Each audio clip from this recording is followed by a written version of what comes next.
TV presents moms kitchen కి స్వాగతం.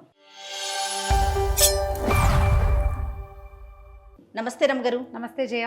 రమగారు, Ugadi festival, ఈ పండుగలో మనం ముందుగా పచ్చడి చేసేసుకున్నాము.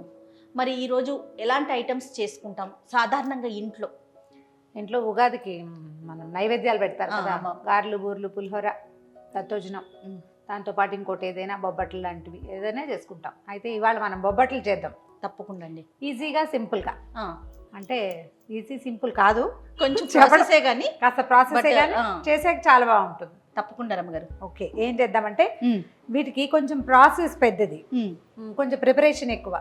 శనగపప్పు, 1 కప్పు శనగపప్పు అనుకోండి, దాన్ని ముందే కడిగి నానబెట్టుకోవాలి. కనీసం 1 గంట నానాలి.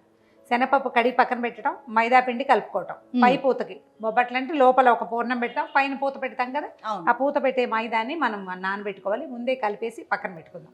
ఇవి రెండు పక్కన పెట్టాక అప్పుడు తర్వాత పని. తప్పకుండా స్టార్ట్ చేసేద్దామా? ఓకే, శనగపప్పు నీటిలో వేసేద్దాం, మైదా పిండి అది కలిపేద్దాం. బొబ్బట్లకి అంటే నేతి బొబ్బట్లు కూడా చేసుకోవచ్చు. నేతి బొబ్బట్లు అంటే ఏముంది, నెయ్యి ఎక్కువ వాడుకో, అంతే. మామూలు బొబ్బట్లు ధారాళంగా మీ భాషలో అదే. 1 కప్పు శనగపిండి అయితే కనుక 1 ఫుల్ కప్పు కొంచెం నిండుగా మైదా తీసుకోవటం. 1 పావు కప్పు కంటే కొంచెం తక్కువ 2 స్పూన్లు బొంబాయి రవ్వ వేస్తే ఏమవుతుంది, కొంచెం క్రంచీగా వస్తాయి, బాగుంటుంది. మరీ మైదా ఎక్కువ అతిగా సాగుతుంది కదా, కొంచెం బొంబాయి రవ్వ ఏం చేస్తుంటే దాన్ని కొంచెం కంట్రోల్ చేస్తుంది అనమాట. 1 చిటికెడు ఉప్పు అక్కడ పెట్టాను చూడు, 1 చిటికే వేస్తున్నాను. బొబ్బట్లకి ఒక ఒరిజినల్ కలర్ ఉంటుంది, లోపల పూర్ణం మనం వేసిన బెల్లాన్ని బట్టి. పచ్చిశనగపప్పు బెల్లం ఉంటుంది కదా, పసుపు రంగు వస్తుంది, అలాంటి కలర్ వస్తుంది. దీంట్లో ఇంకా మనం కలరింగ్ ఏజెంట్స్ ఏం వేయద్దు, అప్పుడు బొబ్బట్ల తాలూకు ఒరిజినల్ కలర్ కనపడుతుంది. కాదండి, ఇంట్లో చేసుకునే అట్లకు కూడా మనం కలర్లు వేసుకొని కదా, కొంచెం హెల్దీ ఏదన్నా కొంచెం ఫాలో అయితే బాగుంటుంది. ఆయిల్ దీంట్లో ఏంటంటే ధారాళంగా నూనె పడుతుంది ఇందులో. అవునవును, నూనె ఎక్కువే వేసుకుని మనం నానబెట్టాలి, లేకపోతే ఇది మనకి సరిగ్గా సాగదనమాట. తర్వాత కూడా కొంచెం నూనె ఎక్కువే వేయాలి. ఒక్కసారి నూనె వేసి దీన్ని ఏం చేద్దామంటే, మీరు ఒకవేళ నేతి బొబ్బట్లే చేయదలుచుకుంటే నూనె ప్లేస్లో నెయ్యి వేసి కలపమంటారా? నెయ్యి వేసి కలుపుకుంటే బాగుంటుంది. ఓకే రమ్మగారు, బొబ్బట్లు ఒక 1 వీక్ దాకా ఉంటాయి కదా? అంటే మనం చేసే విధానాన్ని బట్టి, పాకం పట్టిన పప్పు పూర్ణం అయితే ఉంటుంది. బాగా మంచి పాకం రానిచ్చి గట్టిగా చేసామనుకో, ఒక 5 డేస్ ఫ్రెష్గానే ఉంటాయి. కొంచెం దీనికి పిండి కలుపుకోవటమే కొంచెం పని కదండి? కాదు, పిండి కంటే దీని తర్వాత చేసే ప్రోగ్రామ్ అది పాకం సరైంది రావాలి. తర్వాత వీటిని ఒత్తటము, కాల్చుకోవటము, దేనికి దానికి ఏదైనా 1-2 సార్లు చేస్తే వచ్చేస్తుంది. ఈజీ మెథడ్ ఏంటంటే, మనం 1 కప్పుతో చేసామనుకో, చిన్న గ్లాస్ తోటి ఒక 10 వస్తాయి. మనం పెట్టిన కొలతకి 10 చిన్న సైజు, ఇంత పూర్ణ అంటే అంతంత వస్తాయి. మన అప్పడాల సైజు వచ్చేస్తాయి. అవునవును, 1-2-3 సార్లు చేస్తే మనకు బాగా చేయి తిరిగింది అనుకో, అప్పుడు చేసుకోవచ్చు ఎక్కువ. మేమైతే లోపల ఈ పిండి ఇది ఉంది కదా రమ్మగారు, దీన్ని ముందుగానే పెట్టేసుకొని ఉంచుకుంటాం రమ్మగారు. పూర్ణం ఉంచుకుంటాము, ఎప్పుడు కావాలంటే అప్పుడు చేసుకోవటమే. అలాగే చేయొచ్చు. ఓకే, మనం ఇది మైదా పిండి, గోధుమ పిండి కలిపి కూడా చేసుకోవచ్చు జయ. అయితే గోధుమ పిండి వాటితో ఒక చిన్న ట్రబుల్ ఏంటంటే, అవి విరుగుతాయి. దీంట్లాగా మెత్తగా ఉండవు, కొంచెం గోధుమ డ్రైగా అవుతుంది కదా. అవునవును, పుల్కాలు అవి ఎట్లా మనం పక్కకి వంచంగానే విరుగుతాయి కదా, అట్లా విరుగుతుంది. కొంచెం తగ్గించుకుని, అంటే గోధుమ పిండి సగం, మైదా పిండి సగం కలుపుకోవచ్చు. వాటిని మనం కర్రతో ఒత్తేస్తాం, ఇది చేత్తో ఒత్తాం కదా, కర్ర బొబ్బట్లు అంటారు వాటిని. కావాలంటే అలా కూడా చేసుకోవచ్చు. ఇది ఏంటంటే పాత ట్రెడిషనల్ వే. ఇది మనము రెగ్యులర్ గా తింటాము, ఇంట్లో పిల్లలకి ఇష్టం, 2 రోజులకు ఒకసారి తినాలి అనుకునేటప్పుడు గోధుమ పిండిని ప్రిఫర్ చేస్తే మంచిది కదా. లేని పక్షంలో ఏదో పండగ రోజు, పబ్బం రోజు ఇలా చేసుకుంటాం అనుకున్నప్పుడు, కొంచెం అందంగా ఉంటుంది, నీట్గా అనుకున్నప్పుడు మైదా పిండి. ఇదిగో ఇది నానిపోతుంది, ఇలా చెయ్యొచ్చు. ఇదేంటంటే మనకి చక్కగా సాగుతుంది అనమాట. ఇట్లా చూడు బాగా సాగుతుంది. ఇది సాగటం కోసమే ఇంత లూజ్గా కలుపుకోవటము, అంత నూనె పోసుకోవటము. ఓకే, నూనె అంతా పీల్చేస్తుందండి, 90% లాగేస్తుంది. ఓకే, ఇందులో ఉన్న అది ఉంది కదా, ఈ మన బొంబాయి రవ్వ, అది ఊరిపోతుంది కాసేపటికి, తడికి ఊరి ఈ తడిని, ఈ నూనెని మొత్తం పీల్చేస్తుంది. మూత పెట్టి పక్కన పెట్టేద్దాం 1 గంట కనీసం. అయితే ఇప్పుడు ఏం చేద్దామంటే, నానబెట్టాం కదా శనగపప్పుని, ఇప్పుడు ఏం చేద్దామంటే శనగపప్పుని ఉడకబెట్టేసుకుందాం. స్టవ్ వెలిగిస్తాను, ముందు శనగపప్పు వేసేసి దీంట్లో కుక్కర్లో. ఇది వరకు బయట కూడా ఉడకపెట్టుకునే వాళ్ళం చేయ. నానిపోయిన శనగపప్పు తొందరగానే ఉడికిపోతుంది. కాకపోతే మనకి ప్రెషర్ కుక్కర్లు ఉన్నాయి కదా, అవి ఎందుకు కోరుకుంటున్నాం మనం? 1 కప్పున్నర నీళ్ళు పోయి ఇందులో మనం ఏ కప్పుతో శనగపప్పు నానబెట్టామో ఆ కప్పుతో కప్పున్నర చాలు. కప్పు పోసినా కూడా సరిపోతుంది. జస్ట్ అనుమానం లేకుండా పోస్తున్నాం అంతే. కప్పున్నర పోసే ఇందులో ఒకటి, ఇంకొక 1/2 కప్పు పోస్తే సరిపోతుంది. కొంచెమే, చాలా నీళ్ళు కూడా అవసరపడదు. ఈ పప్పు నానింది కదా, ఈజీగా అయిపోతుంది. చాలు చాలు. ఓకే. కాదు రమ్మగారు, పప్పు నానబెట్టుకున్నాం అనుకోండి, ఒక 2 విజిల్స్ వచ్చినా తొందరగా ఉడికిపోతుంది కదా. అవును. దీనికి 2 కాదు, హై ఫ్లేమ్ మీద 5 విజిల్స్ తెప్పిద్దాం. ఓకే. 5 విజిల్స్ వచ్చాక, ఎక్కువసేపు నానబెట్టలేదు కాబట్టి 1 గంట నానబెట్టాం మ్యాక్సిమం అంతే. 5 విజిల్స్ వచ్చాక కుక్కర్ చల్లారనిచ్చి పప్పును వడబోసేసి ఏదైనా పెద్ద దాంట్లో వెడల్పాటి దాంట్లో చిల్లుల దాంట్లో వేసి స్ట్రెయిన్ చేసేయాలి. నీరంతా తీసేయండి. ఆ మిగిలిన పప్పుని, పైన పప్పుని పెద్ద పళ్ళెంలో పోసి పూర్తిగా ఆరిపోయేలాగా ఫ్యాన్ గాలికి ఆరబెట్టేసేద్దాం. తప్పకుండా. 5 విజిల్స్ వచ్చినాయి. కుక్కర్ కట్టేస్తున్నాను. దీన్ని సింపుల్ ఏం లేదు. దీన్ని చల్లారంగానే తీయటము, వడబోసేయటము. తక్కువ నీరే ఉంటుంది, ఎక్కువ ఉండదు. మిగిలిన పప్పుని చక్కగా ఒక పళ్ళెంలో విశాలంగా వేసి డ్రైగా ఆరిపోనివ్వాలి. తర్వాత నెక్స్ట్ ప్రాసెస్. తప్పకుండా. శనగపప్పు ఇక వడబోసేసాము, ఆరబెట్టేసాం. ఇక వచ్చి పప్పు చక్కగా పోళంగా కనపడుతుంది. అవును, ఇలా ఉండాలి. ఇలా ఉండాలి. ఇది మరీ ఎక్కువ పేస్ట్గా శుద్ధగా అయిపోకూడదు. ఇలా తీసుకుంటే మనం చేయబోయే పాకానికి పర్ఫెక్ట్గా ఉంటుంది. ఇప్పుడు పాకం చేస్తే దీనితో మనం బూరెలు కూడా చేసేసుకోవచ్చు. ఓకే. బెల్లం పెట్టేద్దాం ముందు.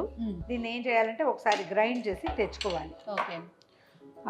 బెల్లం వేసేసి ఇందులో వేయి అని చేద్దాం. 1 కప్పు శనగపప్పుకి కప్పు మీద కొంచెం ఎక్కువ బెల్లం వేయండి. ఎందుకంటే మనం బొబ్బట్లు చేస్తారు ఇదివరకు అట్లాగా బెల్లం అంత తీపి ఉండటలా. అవునండి. కప్పు మీద కొంచెం ఒక 2 స్పూన్లు ఎక్స్ట్రా వేస్తే సరిపోతుంది. కాసిన నీళ్ళు పోయి చేయాలి ఇందులో. చాలు చాలు. బెల్లం కరగాలి అంతే మనకి. ఓకే. స్టవ్ ఆన్ చేస్తాను. బెల్లం కరిగి మనకి గట్టి పాకం రావాలి జయ.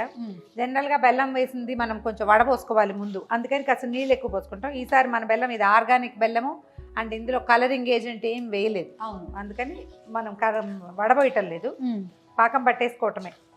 గట్టి పాకం రానిచ్చి ఆ పొడి ఇందులో వేసేసుకోవాలన్నమాట మనం. ఓకే. పాకం చూడు జయ, దగ్గరకు వచ్చేసింది. అవునండి. ఇది గట్టి పాకం రానిస్తే మన పిండి రెడీ. ఓకే. పూర్ణం చూద్దాం ఒకసారి ఎంత మటుకు వచ్చింది. ఒక నీళ్ళ ప్లేట్లో వేస్తే మనకు తెలుస్తుంది. ఇది చూడు, ఇది తిత్తిపాకం కనపడుతుంది కదా. చూడు ఇది. అవునండి, ఇది తిత్తిపాకం. ఇంకొంచెం రానిస్తే సరిపోతుంది. రానిస్తే మనకు చక్కగా ఉండొచ్చేస్తుంది. మామూలుగా వాళ్ళు రేపు చాలా మంది ఎట్లా చేస్తారంటే చేస్తున్నారు, ఇదివరకు కూడా అలా చేసేవాళ్ళు అమ్మ వాళ్ళు. పప్పును బెల్లం కలిపి దంచి ఆ ముద్దని మళ్ళీ పొయ్యి మీద పెట్టి దాన్ని బాగా ఉడికిచ్చి చేసేవాళ్ళు. ఇది చాలా ఈజీగా ఉంటుంది. ఒకసారి కనుక ఈ పాళం తెలిసిందా బ్రహ్మాండంగా కుదురుతుంది మనకి. నేను మిక్సీ చేసాను. మనం చేసిన పిండి ఇగో ఇట్లా పొట్టులా వస్తుంది, కొబ్బరిలా వచ్చేస్తుంది. ఓకే అండి. దీన్ని అందులో వేసేయటమే అనమాట. చివరికి వచ్చేసింది కదా, కొంచెం నెయ్యి పక్కన పెట్టాను చూడు, నెయ్యి వేసే ఇందులో. చాలు, ఇంతే ఈ పదార్థంలో మనం వేసే నెయ్యి. తర్వాత ఏలక పొడి పెట్టాను చూడు కొంచెం. గట్టి పాకం వచ్చేసింది. స్టవ్ ఆపేద్దాం. ఈ పిండిని ఇందులో కలిపేద్దాం. ఓకే. దీన్ని స్టవ్ మీద నుంచి మార్చేద్దాం. కింద పెట్టుకుని తిప్పేసుకోవచ్చు. ఓకే.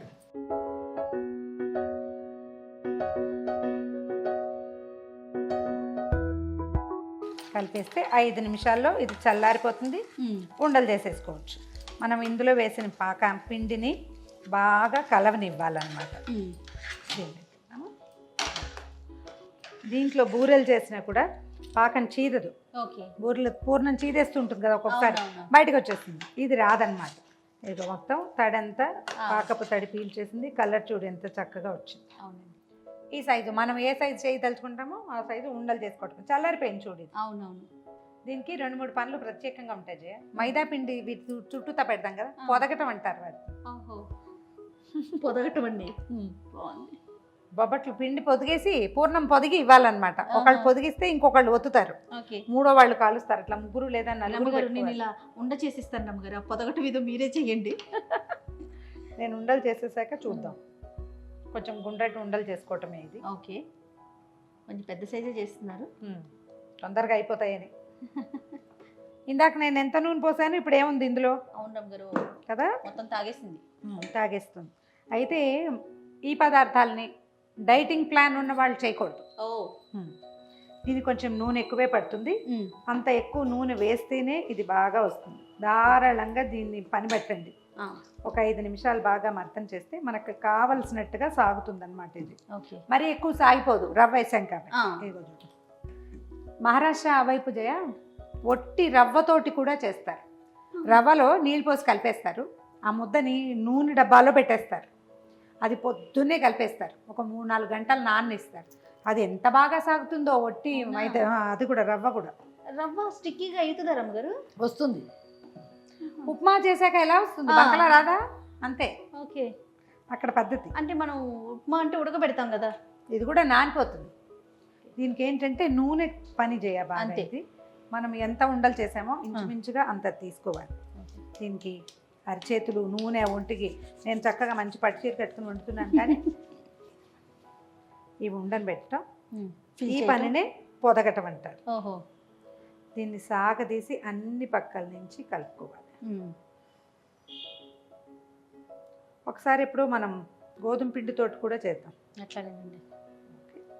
అన్ని పక్కల దీన్ని కవర్ చేసేయాలి. ఇదేంటంటే మనకి కవర్ చేసిన తర్వాత కూడా సతాయింపుగా ఉంటుంది. 2-3 సార్లు చేస్తే వచ్చేస్తుంది.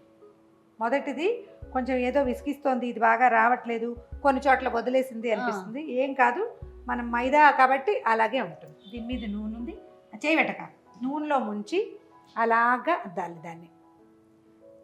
నూనె చేసుకుంటూనే దాన్ని వెడల్పుగా చేయాలి, రౌండ్గా. Okay okay. మనం ఏం చేద్దామంటే ఈ లోపల పెనం వెలిగించి పెట్టుకుందాము. అది వేడెక్కేసరికి నేను నీకు ఇంకో 2 పొదిగి ఇచ్చేస్తాను. అలాగే ఇద్దరు పని చేస్తే చాలా బాగా వస్తుంది. మనం ఒకళ్ళమే చేస్తున్నాం అనుకో, మొహమాటానికి ఏం లేదు, స్లోగా చేస్తాం. ఎక్కడ తోపు సరిపోలేదు అనిపిస్తుందో అక్కడికి కొంచెం పిండి పెట్టుకుని చేసేసుకోవాలి. ఓకే. ఈ పర్ఫెక్షన్ అంతా కూడా మనం రోజు 5-6 సార్లు కనుక చేస్తే వచ్చేస్తుంది. వచ్చేసిందిగా, చాలండి. చాలు. ఇక్కడ మధ్యలో ఖాళీ వచ్చినట్టుంది, కానీ దీని మీద ఒక ఫిల్మ్ లాగా మైదా ఉంటుంది గ్యారెంటీగా. కాలేక మనకి కనపడుతుంది, తెలియట్లేదు. ఇది ఐరన్ ప్యాన్ పెడితే నూనె చాలా ఎక్కువ పడుతుంది, నాన్ స్టిక్ ప్యాన్ పెట్టుకుంటే కొంచెం తక్కువ పట్టదు. మీడియం ఫ్లేమ్లో కాల్చండి. ఇది ఫస్ట్ది కాబట్టి కొంచెం నిదానంగా.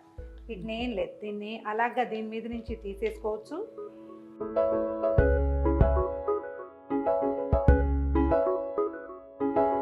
ప్లాస్టిక్ పేపర్ మీద కాకపోతే అరిటాకులు అందుబాటులో ఉంటాయి. అవునండి, అరిటాకులు కూడా చేసుకోవచ్చు. ఊళ్ళో మా ఇంటి దగ్గర అయితే మేము అరిటాకుల మీద చేయటమే తెలుసు నాకు. ఈ ఆయిల్ ప్యాకెట్లు రావడం మొదలు పెట్టాక మన జీవితంలోకి ప్లాస్టిక్ విస్తారంగా ప్రవేశించాక అప్పుడు ఈ ఐడియా వచ్చిందనమాట. అవును, కొంచెం కాలునిచ్చాకే దీన్ని టర్న్ చేసుకోవాలి, లేకపోతే చిరిగిపోతుంది.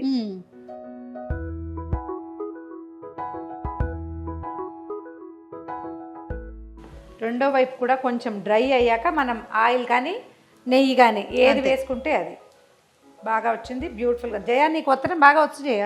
ఓ, very good, very good. Thank you రమ్మగారు. మనం నూనె వేసి కాల్చిన వడ్డిచ్చేటప్పుడు కొద్దిగా నెయ్యితోటి పక్కనే నెయ్యి పెట్టి ఒక డ్రాప్ నెయ్యి వేసుకుంటారు. నూనె వద్దు అని భావిస్తే హ్యాపీగా నెయ్యితో చేసుకోండి. నా ఓటెప్పుడు నెయ్యికే. 2 వైపులా తిప్పుతూ నిదానంగా కాల్చేయండి. ఈ వైపున ఇంకా కొంచెం డ్రైగా ఉంది. ఏం చేద్దామంటే లో ఫ్లేమ్లో పెట్టారా అమ్మగారు? లో ఫ్లేమ్లోనే ఉంది, అంటే మీడియంలోనే ఉంచుకోవాలి. లేకపోతే ఏమవుతుందంటే ఈ అంచులు మాడిపోతాయి, తొందరగా నల్లబడిపోతుంది. మనం పెట్టిన మైదా అంటే రవ్వ కుక్ అయ్యి కొంచెం క్రిస్ప్గా అవుతాయి. ఓకే. గబుక్కని కాల్చేసామనుకో మెత్తమెత్తగా ఉండి పూర్ణం తిన్నట్టుగా ఉంటుంది. ఇవి బాగా కుక్ కావన్నమాట. ఓకే. ఇది కూడా బాగా వస్తాయి జయ, పొంగుతుంది చూడు. లాస్ట్కి వచ్చేసరికి ప్రాక్టీస్ వచ్చిందండి. 2-3 అయ్యేసరికి మనకు వచ్చేస్తుంది. ఏవైనా అంతే. అవును అవును. తీసేద్దాం. అయిపోయింది. ఓకే. ఇదిగో ఫ్రెష్ బొబ్బట్లు. థ్యాంక్ యూ రమ్మగారు. వేడివేడివి మనం చేసిన పూర్ణం వల్ల 1 వీక్ వరకు ఇవి నిల్వ ఉంటాయి. పూర్ణం ఉంచుకోవచ్చు, కాకపోతే ఇవి వారం ఎక్కడ ఉంటాయి, 2 రోజుల్లో తినేస్తాం. నా మెథడ్ ఏంటంటే నేను చేసిన బొబ్బట్లు ఉంచుకొని చేయాలి. ఈ పూటకు బొబ్బట్లు చేస్తే పూర్ణం అట్టు పెట్టుకుని ఫ్రెష్గా చేస్తే మనం ఆ కాలిన ఫ్రెష్ వాసన చాలా బాగుంటుంది. నేను కూడా అలా నిల్వ ఉంచుకుంటాము. నెక్స్ట్ ఎప్పుడు కావాలనుకుంటే అప్పుడు చేసేసుకోవటం. మరోసారి సుమన్ టీవీ ప్రేక్షకులందరికీ శుభకృనామ సంవత్సరం ఉగాది శుభాకాంక్షలు. మీకు కూడా రమ్మ గారు. Thank you. Thank you.